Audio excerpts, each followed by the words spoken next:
The story of the Junkers Ju-87 dive bomber is often told as a simple technological tale, the right weapon at the right time, swiftly followed by obsolescence. It is frequently dismissed as a clumsy anachronism, a slow, fixed-gear relic that proved utterly incapable against the Spitfires and Hurricanes of the Royal Air Force. Yet, to focus solely on its technical specifications is to miss the true, terrifying nature of this machine. The Ju-87 Stuka was never merely an aircraft, it was a psychological weapon, a meticulously engineered instrument of panic, delivered not just by explosive fragmentation, but by pure, unadulterated sound. In the spring of 1940, as the German Wehrmacht smashed through the defenses of Western Europe, the Stuka was the visible, shrieking embodiment of the Blitzkrieg, the lightning war. Its victims did not fear the bombs alone. They feared the sound that preceded them, a howling, screaming dissent that stripped men of their courage, broke chains of command, and reduced organized defense to scattered, shell-shocked individuals seeking any scrap of cover. This is the story of the Siren of Death. It is the story of how an initial design philosophy aimed at precision evolved into a doctrine of terror, and how a simple propeller-driven whistle became one of the most effective, morale-breaking weapons of the Second World War. The world's initial reaction to the German war machine was often one of confusion mixed with condescension. The Ju-87, in particular, looked like something dragged out of a forgotten hangar from the 1920s. Its wings were shaped like a reverse seagull, its landing gear was fixed and covered in ungainly spats, and it was slow, painfully slow, compared to the sleek, monoplane fighters being developed across Europe. The prevailing military wisdom held that speed and high altitude were the future of aerial bombardment. Dive bombing, though effective in theory, was seen as wildly inaccurate and strategically risky. The initial perception, the widely held belief across the French and British general staffs, was that the Stuka was an aerial blunder, a relic of antiquated thinking that would be quickly shot out of the sky. This was the first fatal mistake of the Blitzkrieg's victims, a miscalculation rooted in a failure to understand the true German military doctrine. The new German strategy, forged by figures like Guderian and Manstein, was not about holding territory, it was about paralysis. It sought not merely to destroy the enemy's material, but to shatter its will to fight. The Stuka was the perfect aerial partner for the panzer divisions. It was designed to clear the path ahead of the tanks, functioning not as a strategic bomber aimed at cities, but as a devastating piece of flying artillery. Before the war, the Luftwaffe's focus was precision. High-altitude bombing was wasteful and inaccurate, dive bombing offered a solution. By plummeting vertically toward its target, the pilot could negate the effects of wind and release the bomb at a near-perfect trajectory. This focus on surgical accuracy was the Stuka's original purpose. But precision was only half the equation. The other half was terror. The decision to install the Jericho Siren, the Jericho trumpet, on the Stuka's fixed landing gear was a conscious, cold-blooded choice to weaponize sound. It transformed the approach of a single aircraft from a distant hum into a screaming, guttural threat that seemed to descend upon the individual soldier, personally. The unexpected twist in the Stuka's history is that the same features that made it technologically primitive also made it an unparalleled psychological force. Its slow speed allowed it to hover over targets and deliver methodical strikes. Its robust fixed gear meant it could operate from hastily prepared forward airfields, keeping pace with the rapidly advancing panzers. And the sound of its attack, that horrifying, escalating shriek, meant that long before the bomb arrived, the defense had often already broken.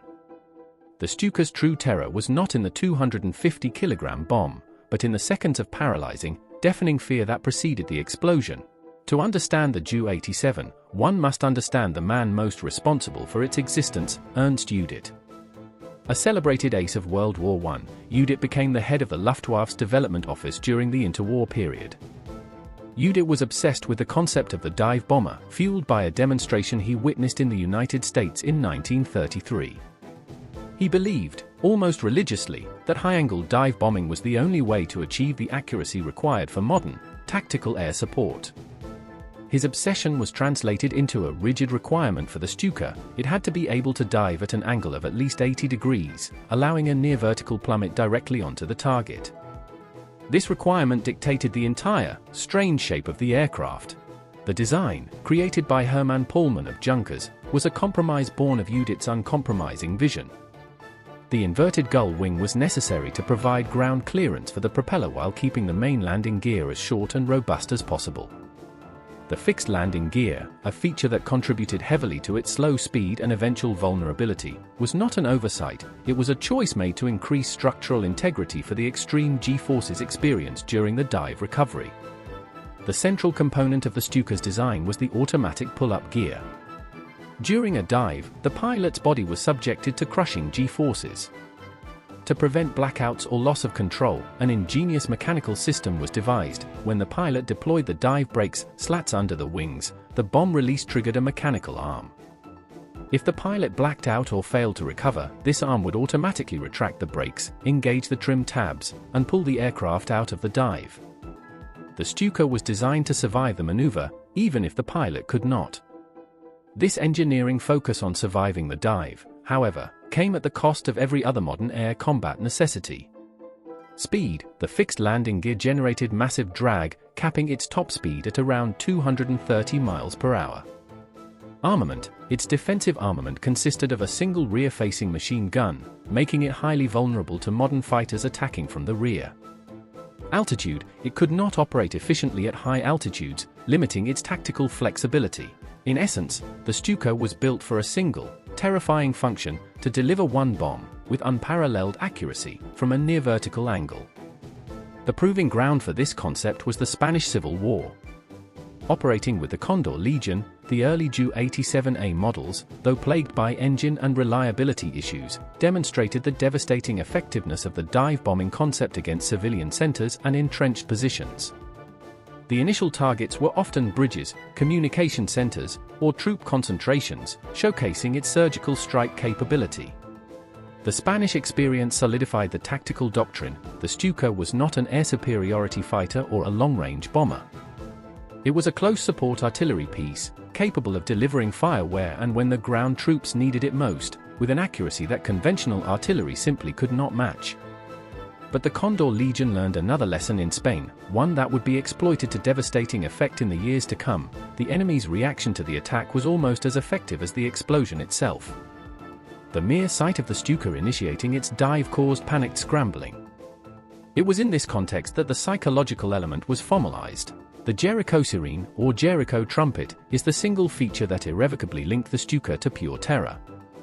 The siren was not an original design feature, but a late addition, consciously implemented to amplify the psychological effect observed in Spain. The mechanism itself was surprisingly simple: a propeller-driven siren, essentially an air-driven friction disc, mounted on the leading edges of the main landing gear spats. As the Stuka began its vertical, high-speed dive, the rushing air would spin the siren's small propeller blades, generating a terrifying, escalating shriek. The sound was not a whistle or a whine, it was a guttural, descending howl that grew rapidly in pitch and volume as the aircraft hurtled toward the Earth at over 350 miles per hour. The decision to install the sirens was a pragmatic and cold-blooded one. It served two functions beyond the immediate psychological impact. 1. Morale boost. German: the sound acted as a highly audible morale booster for the German ground troops. The shriek meant instant, overwhelming air support was arriving precisely on target, confirming the synergy between the Panzer divisions and the Luftwaffe. 2. Psychological warfare. Enemy: this was the primary function. The noise, compounded by the visual spectacle of the vertical dive, aimed to strip the enemy soldier of the mental capacity to resist. Memoirs from the ground paint a consistent picture of the sound's effect. Unlike distant artillery fire or conventional high-altitude bombing, the Stuka's scream was personal and immediate. It meant you, specifically, were the target. The sound was an announcement of imminent, inescapable death, a terrifying countdown that left no time for rational thought or effective return fire. Lieutenant André Deneux, a French officer, wrote of his experience in 1940, "It was worse than the bombs. The sound was so awful, so penetrating, it felt like your eardrums would burst. It was a noise that broke the spirit before the bomb broke the earth." The sonic impact was carefully calculated. Studies on acoustic warfare have shown that rapidly escalating, high-decibel sounds are particularly effective at inducing panic, disorientation, and acute anxiety. The Stuka sound signature was unique. When multiple Stukas, sometimes 30 or 40 in a staffel, dived simultaneously, the collective sound was indescribable, a cacophony of fear that turned well-disciplined troops into panicked mobs. It is important to note the siren was not used universally or continuously. As the war progressed, pilots often requested its removal. The reason was purely pragmatic: the siren was heavy, creating drag and shaving off crucial miles per hour from an already slow aircraft. Once the initial psychological effect was achieved in 1939 and 1940, the siren became a tactical liability. It served its purpose perfectly, to establish a legend of terror, and was then discarded when performance became a greater priority than psychological intimidation. But by then, the damage was done. The legend had been forged. The true, horrifying debut of the Stuka occurred in September 1939 during the invasion of Poland. The Polish Air Force was decimated on the ground, leaving the sky wide open for the Luftwaffe to practice its close support doctrine without serious opposition. The Stuka was designated the role of flying artillery. It was not simply striking at targets of opportunity. It was integrated directly into the Wehrmacht's tactical advance. As German ground forces met resistance, a dedicated radio frequency would bring the Stukas screaming in within minutes. The effect on the Polish defense was shattering. The Stuka strikes were not only devastatingly accurate, destroying bunkers, command posts, and bridges with ease, but they also created profound strategic chaos. Accounts from Polish soldiers reveal the demoralizing speed of the attack. Sergeant Jan Kowalski, recalling the defense of a bridgehead, noted, "We could see the tanks coming, but we knew how to fight tanks. We did not know how to fight the sky."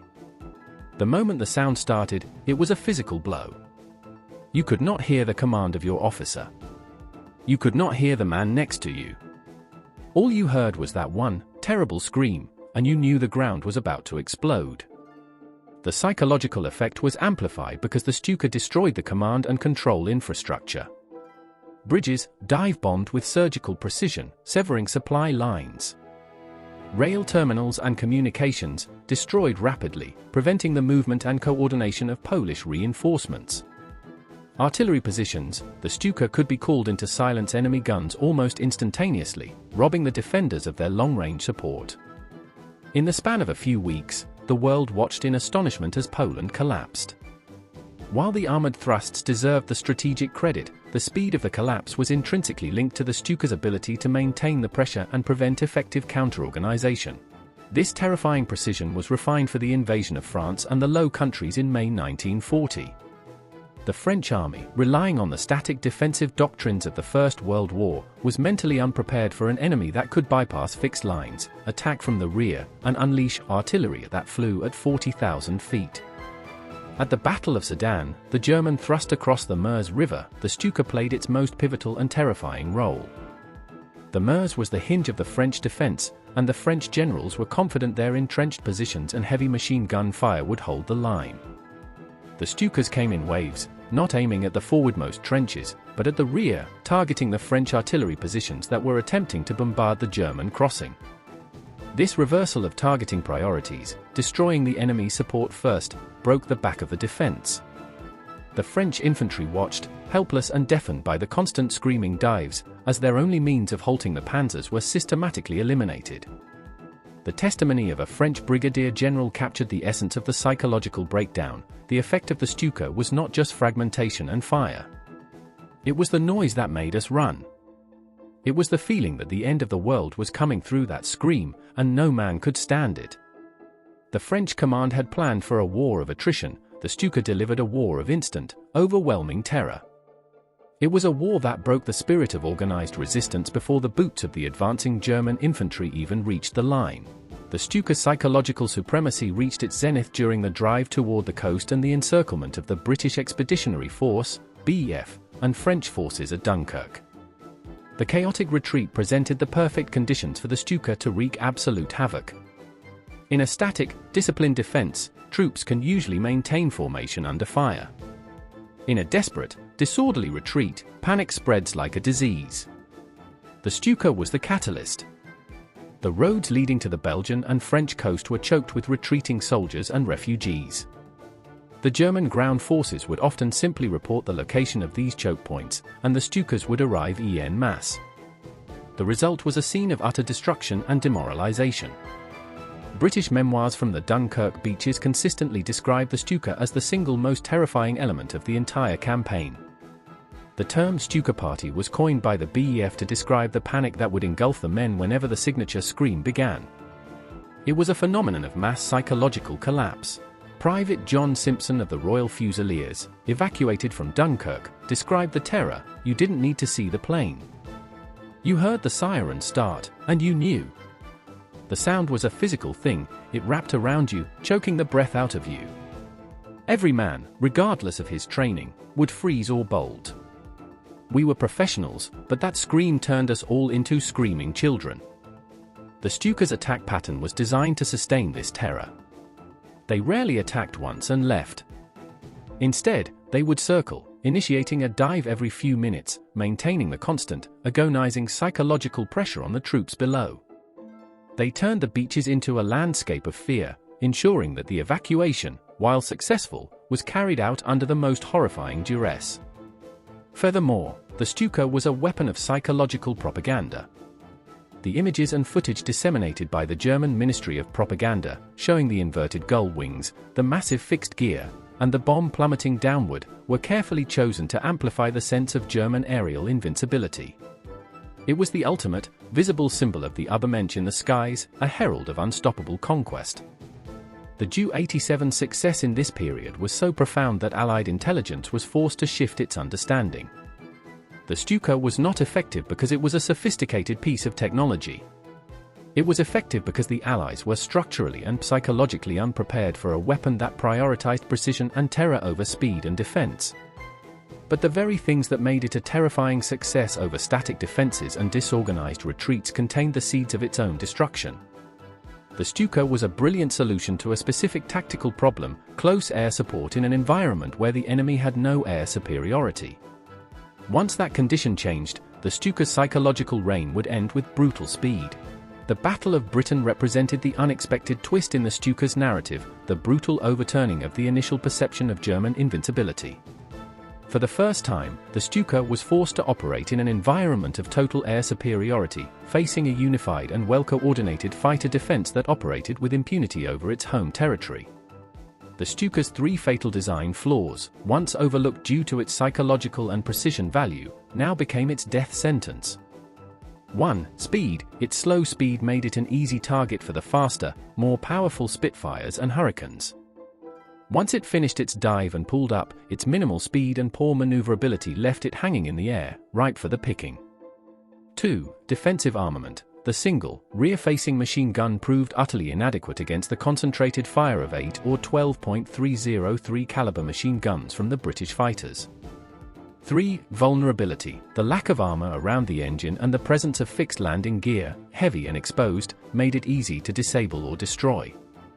The British pilots quickly learned that the Stuka, despite its terrifying descent, was utterly helpless in a dogfight. The psychological terror that the Stuka inflicted on the ground troops was replaced by contempt in the sky. On August 13, 1940, during Adlertag, Eagle Day, the German offensive to destroy the RAF, and in the days that followed, the Stuka forces were mauled. On August 18, 1940, known as the hardest day, the German losses reached a critical point. Entire Staffeln of Stukas were virtually wiped out. Major Adolf Gauland, one of the most brilliant German fighter pilots, famously lamented the Stuka's vulnerability, stating that escorting the dive bombers was a death sentence for his own pilots. The Stuka pilots themselves, who had been the masters of the sky over Poland and France, were now being sent on near-suicide missions.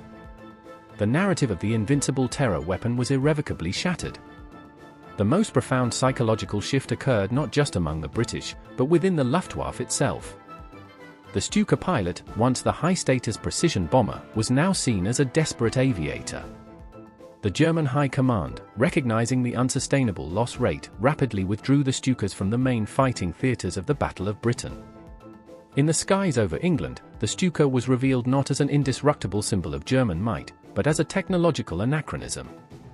The siren of death was silenced over the English Channel, not by technological innovation, but by the application of simple, modern air superiority fighters and the unified will of the Royal Air Force.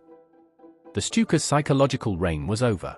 Technological obsolescence did not mean the end of the Ju-87, but it did necessitate a dramatic change in its mission and its arsenal. The Stuka was an aerial failure against modern fighters, but it remained a brilliant piece of flying artillery where the enemy lacked air cover. The aircraft was redeployed to the Eastern Front and the Mediterranean, where the air fighting was often less coordinated and the distances vast, allowing the Stuka to choose its battles. Here, it found its second, brutal life, particularly against the Soviet Union. In the vast, sprawling conflict of the Eastern Front, the Stuka was not used for terror, but for brutal, targeted destruction. It was the perfect counter to the massive tank formations of the Red Army. This new role necessitated a radical rearmament, the birth of the Ju-87G Kanonenvogel, or Cannon Bird. The new Stuka G model, often flown by the legendary Hans-Ulrich Rudel, the most decorated German serviceman of the war, was not equipped with the original dive bombs. Instead, it was armed with two massive 37mm Flak 18 cannons mounted in underwing pods. These were essentially anti-aircraft guns repurposed for the anti-tank role.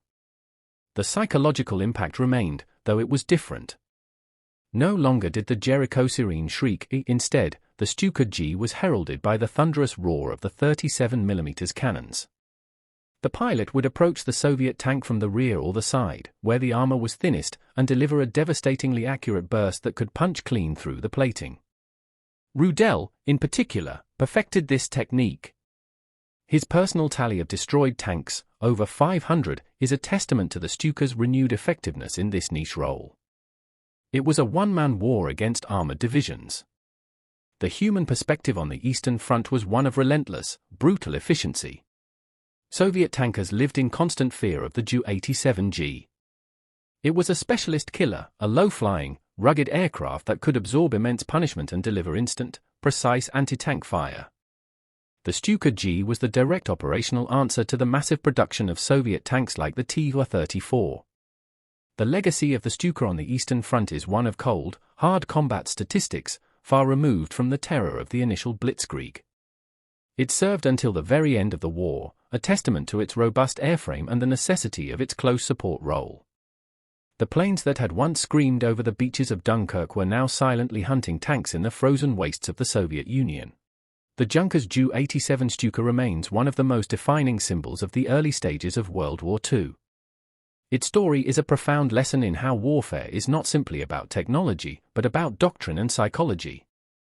The initial perception that the Stuka was a clumsy relic was catastrophically overturned by the reality that its tactical precision and the sheer psychological terror of its Jericho Siren made it the ultimate weapon of the Blitzkrieg. It was the crucial aerial element that enabled German armored columns to advance faster than any enemy had anticipated, shattering morale and command structures before the main forces even engaged. The Stuka's history follows a perfect, if tragic, narrative arc. Birth of the Terror, a design focused on precision, evolved into a machine whose most famous feature was a sound-based psychological weapon. Apex of the reign, in Poland and France, it achieved total psychological domination, turning organized resistance into mass panic.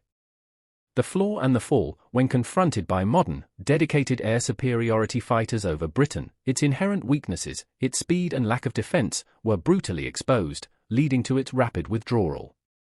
The second life, it found redemption as the slow, rugged, tank-busting Kanonenvogel on the Eastern Front, where its precision and durability were valued over its psychological impact. In the end, the siren of death was silenced, but the legend endured. The Stuka's sound has been immortalized in countless films and documentaries, forever synonymous with the fear and chaos of the Blitzkrieg. It stands as a chilling reminder that in war, the most effective weapon is often the one that attacks the mind, and that sometimes, a simple, propeller-driven whistle can be more devastating than any explosive charge.